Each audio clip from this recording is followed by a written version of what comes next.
Thanks, Rita Tinina. And we want to bring in a food specialist now, actually an agricultural specialist, and that is none other than Mr. Kaunga, who works for Farm Concern International.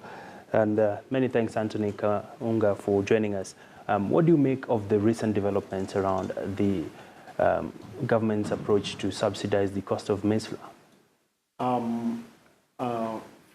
Food and nutrition security is a global issue and it's an unresolved issue, and it requires a collaborative effort between all of us. Where we need to have the private sector, we need to have farmers who are the producers, we need to have agro-pastoralists, we need to have media. We have to. It's an issue that all of us need to collaborate. It's a very complex matter that really requires all of us to chip in to make sure that we're able to address this issue of food security and nutrition.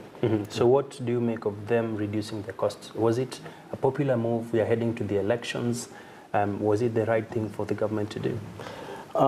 Basically, to me, I think it's a contribution that they are also contributing to this food and nutrition security, because it requires all of us to join hands and address it, all the way making sure that even our smaller farmers, they know they have their own responsibility to make sure that they are able to address the food security. So it's, all of us are trying to look at it and ask what is this that we can be able to do to avail food to our families and say other Kenyans here. So I think they are also contributing to the aspect of addressing food and nutrition security.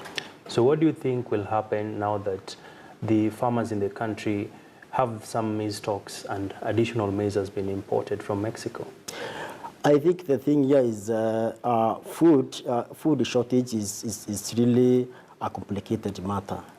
And all of us, as I'm saying, we really need to contribute to that in terms of ensuring what is this that you can be able to do to put food on the table for all of us. All right. Yeah. Many people would expect the government to increase productivity and not import. I don't know, what school of thought do you subscribe to? I know as Farm Concern International, you're very active when it comes to capacity building and also just seeing arid and semi-arid lands being converted into productive agricultural land. Yeah, it is. When you look at arid and semi-arid, around 89% of this country is in arid and semi-arid areas, and this is where 70% of the national livestock herd is home for that. And then look at around 90% of the ASA regions is where we used our game, our wild game. This is where it supports our industry. So I think, yeah, we do capacity building for smaller farmers and agro-pastoralists, and we have our implementation model called commercial village model. This is where we mobilize the entire villages to make sure that they are producing not only for the market, but to organize them where they need to plan and they prioritize crops and livestock for food and nutrition security.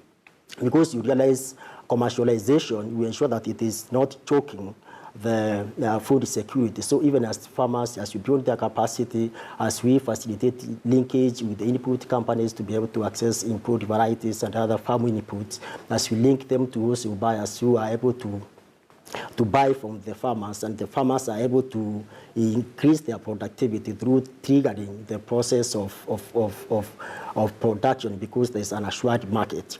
So when you look at the food security, we're also looking at how we are building the capacity and the efficiency of the value chain, because basically smaller farmers are not able to participate in the market competitively because of the inefficiency in the system. So, right. Yeah. And speaking about inefficiencies in the system, we are yet to address Kenya being a food secure country. The production we are getting out of agricultural land hasn't been growing as fast as the population has been growing.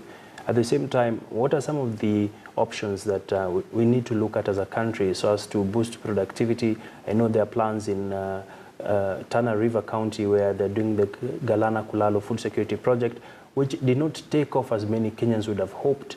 Perhaps, are there other low-hanging fruits that we need to consider as a country? Yes, they are. When you look at our country again, you realize it is divided into different ecological zones.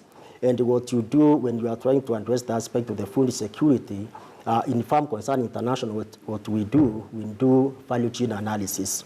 This value chain analysis is to help us to prioritize the value chains that are profitable to smallholder farmers, but also beneficial to the urban people who require food. So what you do is to make sure that what farmers are producing is what is ecologically suited to that region. For example, if you are looking at the semi-arid areas, we have different varieties and livestock that you can also be able to promote in those areas. So what you look at is where you are looking at is this commodity that you want to produce, whether you are looking at any part of this country, is it ecologically supported?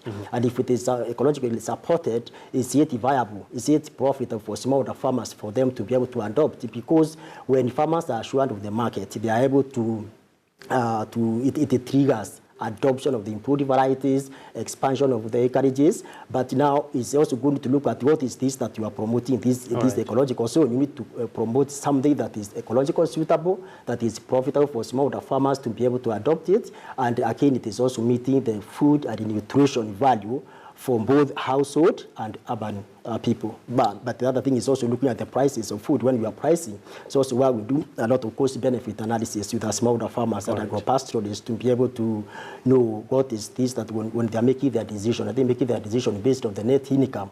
And on the other side, we're also looking at the distribution where we are working with the distributors, you are working with those who buyers, you are working with the aggregators and the supply companies to make sure that food is efficiently delivered to the urban people on time. All right. Yeah. Many thanks, Anthony Kaunga, technical specialist working for Farm Concern International. Appreciate your time. Yeah, thank you so much. Thank you.